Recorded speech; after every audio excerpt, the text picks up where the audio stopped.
provides a toolkit approach for building software, for building business software. Rather than using programming languages such as Java, C#, people without programming skills can create business logic, interfaces they need without coding. We usually don't like to accept it easily, but business software comes with shelf life, typically 4 or 5 years. And they need to be maintained, they need to be upgraded. Building these systems over months and years, in most cases with traditional development techniques, may not make sense. So this is where no-code comes in. And no-code is not about technology.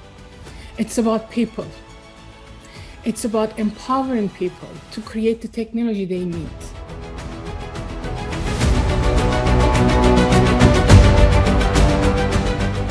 Examples are hiring, onboarding new employees, improving budgets, improving supplier setup forms, all of these processes that you might be using back and forth emails, paper forms or Excel sheets with the help of digitalization, which what I mean when I just say digitalization to me is more connecting people, technology and processes. So this is the core of it. This people is still at the core of it.